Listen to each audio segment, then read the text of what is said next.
I'm Claudia Kay, and welcome back to my channel. Today I'm going to give you a preview of items, some of the items that will be up for sale on Wednesday, 10 a.m. Eastern Time, coffee chat and a small sale. I do that almost every single Wednesday, health depending.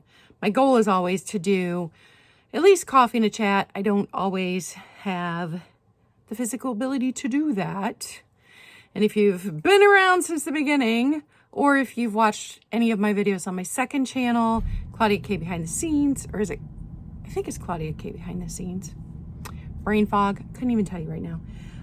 Then you'll know a little bit of why I struggle with my health. But I'm gonna give you a preview, and then I'm going to talk about some of my policies briefly, just to make sure everybody's updated, and then talk about what's going on with the move and how I'm doing. So first up, both of these are damaged. They're both damaged, just so you know.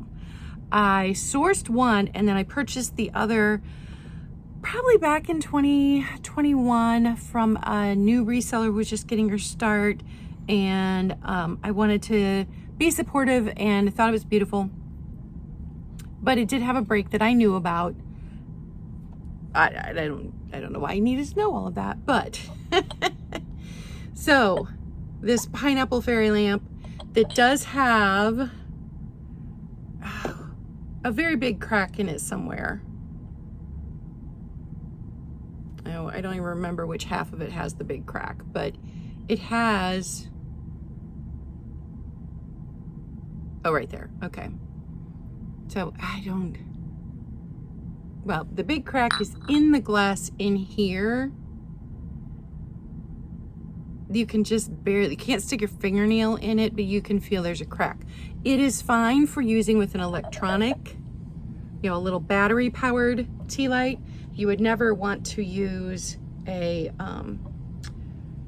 regular tea light in here with vintage glass. You never want to heat it up or make it extremely cold. I do think it'll be safe to ship without breaking. I will package it very carefully, but it really is beautiful. And look at the shade on this, like, it's so good, because look at the shade on this one.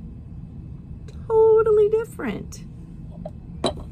So here is the one that I purchased damaged because it's missing a whole point back here and has a couple of small dings on the top. So these will be priced accordingly, but fairy lamps, Moon and Stars Amberina canister. I believe this is the smallest of the set of 4. I never found any other ones besides this one. And I don't remember if I sourced this one or if I got it from another reseller hoping I would find more. I don't remember, but it's the little one. That one's gonna go. These aren't vintage, but they are cool. So these napkin rings that are amethysts made to look like grapes. Set of 4. Heart bowl because Valentine's Day is coming up. Lettuce pitcher because Easter is coming up. And this was made in Japan, 1987. I thought it would be dusty in there. It's not. Also, bunny teapot. Now I scrubbed this best I could, but it was used as a planter. So, it's perfect if you want to use it as a planter or a display piece. I would not make tea in here. And this one unmarked, but how stinking adorable is that? So adorable. And then this thermometer / barometer. I purchased this from Black Dog Vintage and her husband. I think it was at his sale. I've had that for a while, but I use I have 2 of these. I use these. I never look at this one, so even though it fits my style and I love the look of it, I just don't use it. I just never. Also, my eyesight is, I gotta pick it up and go like this. Whereas I can see this one clearly. So, in this one, modern wins, vintage does not. I think last thing I'm gonna show you is a coaster holder. I don't have the coasters. You can find vintage coasters everywhere, even full sets still, but the vintage coaster holders, those are harder to find. And I collected individual coasters and I did keep them in here, but now that I'm downsizing again, I'm going to let that go. So that is the preview of items that will be up for sale on Wednesday. And let's talk about, I even look at my list, I have a list. So let's talk about some of my policies. All of my policies are listed. If you drop down below my live sales, the policies are always listed there in that info box, and there's like a long list. And I know a lot of people never read those on anybody's, they just don't bother with all of the information, but everything is there. And about, I don't know how many months ago, maybe 6 months ago, I had updated my shipping time to a week. It used to be I gave myself until midnight on Sunday night, and it clearly stated that in my policies. About 6 months ago, with my health declining, I gave myself a week. So if the sale is on Wednesday, I have until Tuesday night to get you invoiced. But there seems to be some confusion about that. I have stated it several times in live sales. Maybe I don't say it often enough. I don't know, but I will always invoice you within 7 days of the sale that you purchased the item from. So, and I know if you're like me, you have anxiety when you don't get an invoice right away from a reseller and you're like, oh my goodness, did they not get my info? 7 days. I give myself 7 days. And I know that's different from what I used to do. I had to change it because of my health. Also, you have 48 hours to pay. And I do try to reach out, but also I don't have the energy to hunt people down. So you have 48 hours to pay, and then I'll just cancel the invoice. I think that that's a fair amount of time, unless you get a hold of me. I have got no problem hanging on to something for a little bit longer. Now, right now with the move, it might be a problem, but normally I have a space. I just set everything aside. If something happened, like I had somebody's car broke down and they needed until their next paycheck to wait to pay. That was fine because they communicated. So communication is really key. As long as you don't get upset if I say, oh, I'm sorry, I can't do that. Because right now with the moving, I can't hold things. It's got to go. So I did want to talk about that. I'm currently working on my taxes from last year. And I don't know if you guys are interested in not in how much people actually make doing this, but the reality is I didn't make anything. I didn't make anything.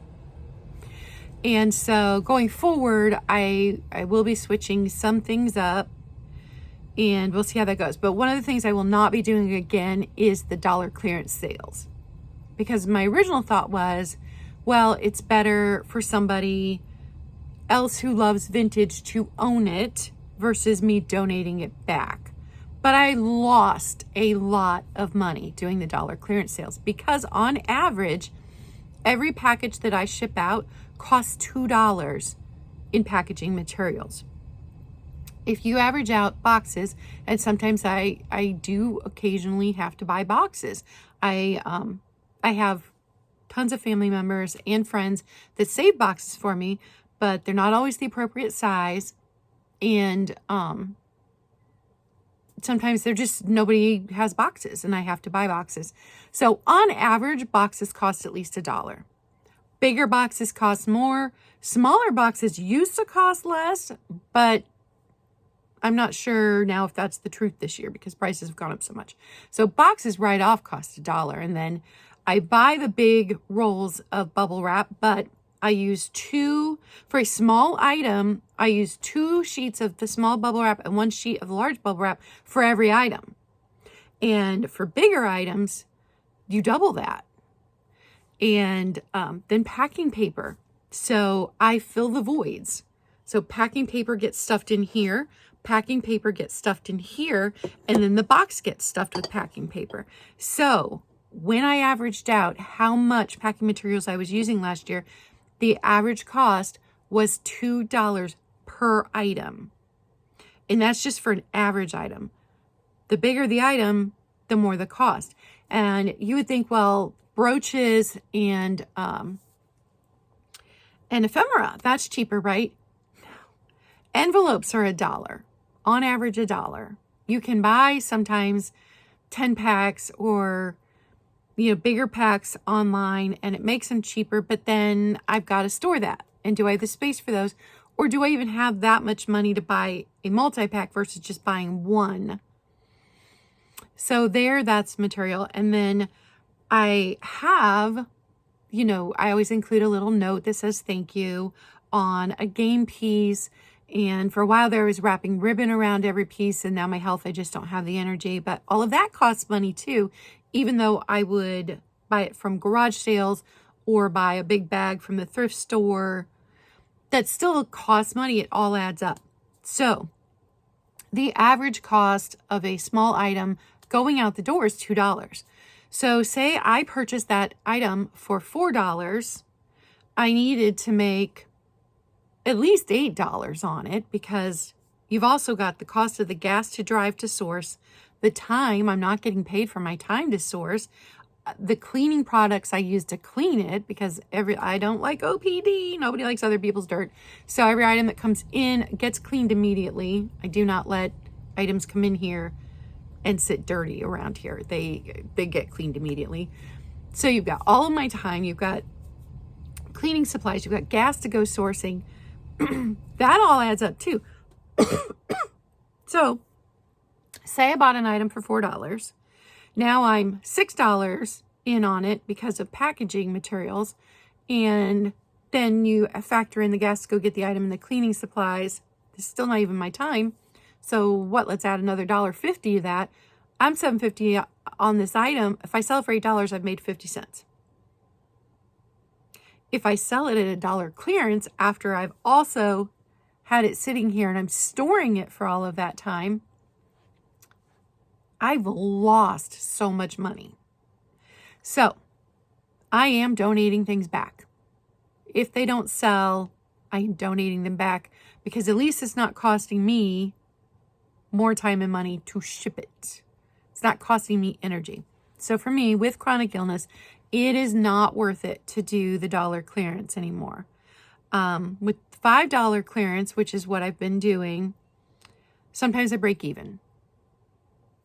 And I still feel good that the item is going to somebody who loves vintage as much as I do, but that's my cap now. $5, and it can go out the door. So going forward, I'm going to be much pickier, because if you've missed it, I am downsizing once again. I am moving for the 3rd time since 2020. And my sister is going to allow me to stay with her. So I'm still going to be doing lives. I'm still going to be selling. I physically cannot work outside the home right now. I just can't. And I physically couldn't even do a job at home where I'm required to do, the longest I can sit is an hour, hour and a half tops. So even like a job where I'd be sitting in front of a computer doing things, I physically can't do it right now. So if you've been here since the beginning, you've watched my rise and fall. So in the beginning, I was doing a couple of regular sales a week, and I was popping up as a guest everywhere. And I was doing sales that went 2 and 3 hours, and quickly realized that I could not work with the sellers who were on for those lengths of time. I loved Jody. Jody got me my start. I did my first sale on her channel. I could not sit there for the amount of hours that she sits there to do a sale. Jody Renshaw. Couldn't do it. The same with, I can't remember her name. She does really long sales, and I couldn't do them with her. And so then that limited me to who I could work with, or I would have to be, it seems like it's rude to me to say, oh, I'm sorry, gotta go. Thanks, guys. So, but I did do that for a while on some people's channels, and I just, after a certain amount of time, I just ducked out. And it felt rude to me. And then it got to the point where I couldn't even do that many sales a week. So I dropped going on other people's channels altogether, which when you're not being exposed to new people, then it drops your sales. But I physically couldn't do it. And then I dropped down to just 2 sales. I was doing Glass with Class with Nikki, and I was doing my coffee chat and a small sale. And then I took a month-long break from Glass with Class because I was finding it hard to do 2 sales. And so I did not go back to doing 2 sales. I stuck with just coffee chat and a small sale. And then in the fall of last year, I stopped sourcing because I couldn't drive to the store. I couldn't clean the items anymore. I was really struggling with that. So I've not sourced since the beginning of last fall. And, right now, clearing all of this out. My hope is, once I get moved into the new place, to be able to source again. And, as the weather clears up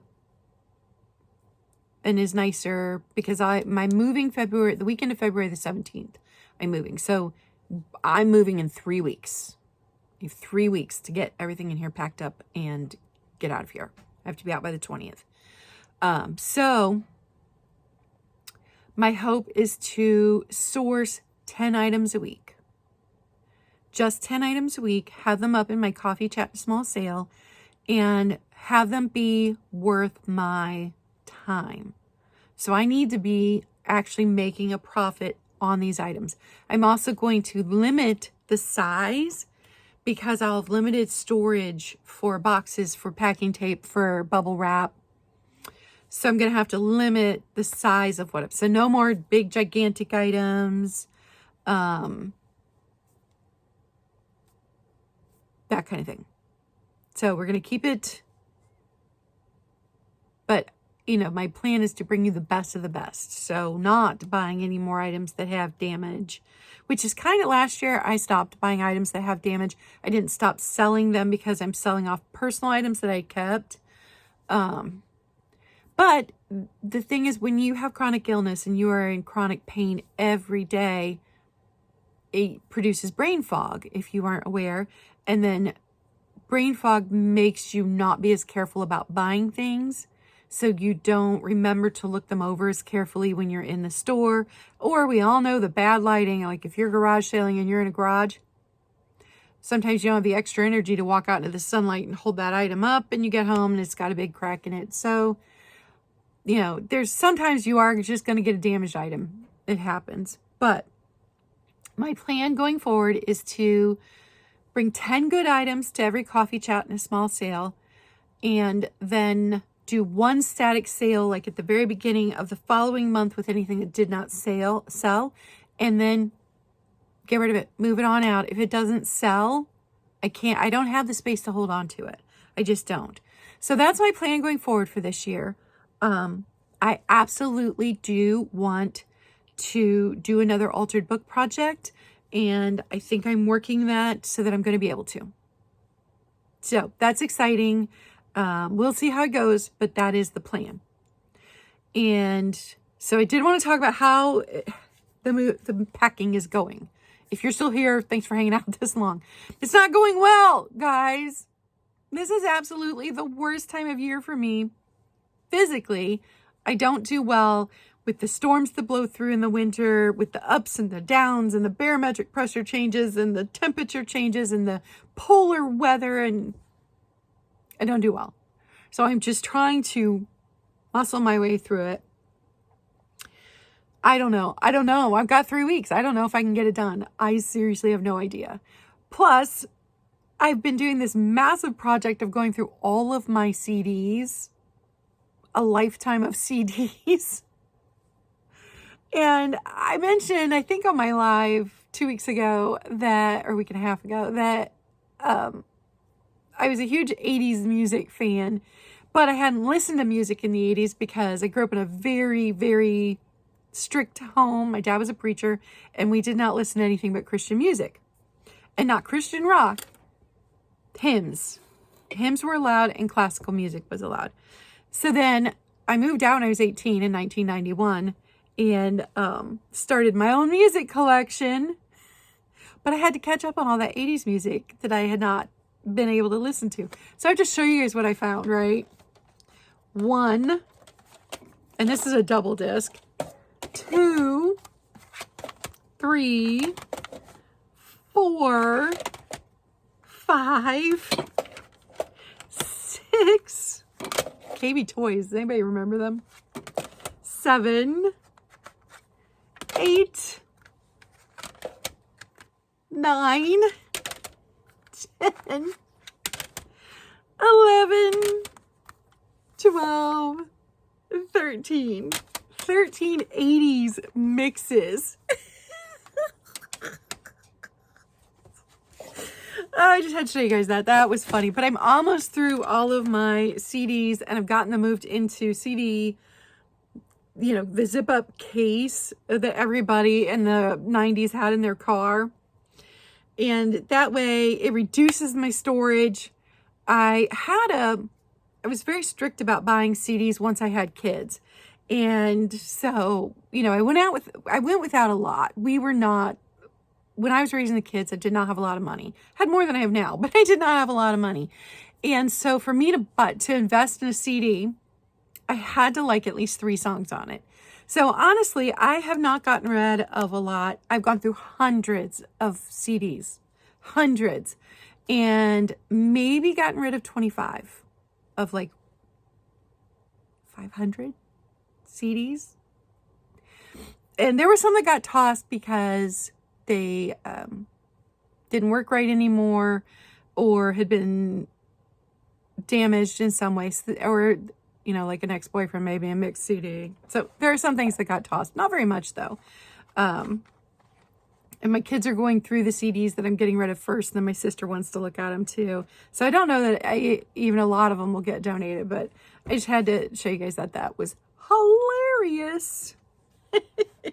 And then I'm also having to find workarounds because my sister that I'm going to be staying with works full-time with some overtime, and her husband works full-time with some overtime, and then they have a 13-year-old who's in sports and has after-school activities, evening games or matches also.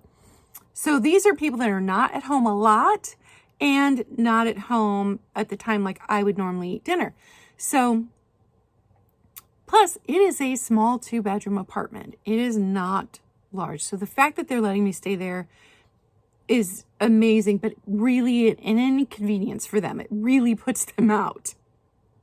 My sister is like the kindest person in the world. So, I eat meals obviously on a very different schedule than they do. They're up at 5 in the morning. They're all out of the house by 7 in the morning. My nephew's on the bus and my sister and brother-in-law off to work. So I have to come up with food that I can store in my room, and because they don't have a lot of storage in the kitchen, and I have to come up with food that's not too expensive. Also, water is a problem. I drink a half a gallon to a gallon of water every day, which here at my mom's, not a big deal. They have a water filter thing. I take my cups upstairs. I fill them all up. Here, it's going to be a problem because my sister has the same water down there, except it's more sulfur smelling than here, and I can't tolerate it. And, they don't have any kind of water filter system. They buy bottled water, but the amount of water I go through, there is no way. Plus, with my health, I cannot buy water and carry it up into her apartment. I physically cannot do it. It's an impossibility. So, because I can't carry any weight up or downstairs. She has said that my nephew will carry my laundry basket down for me once a week so I can do laundry.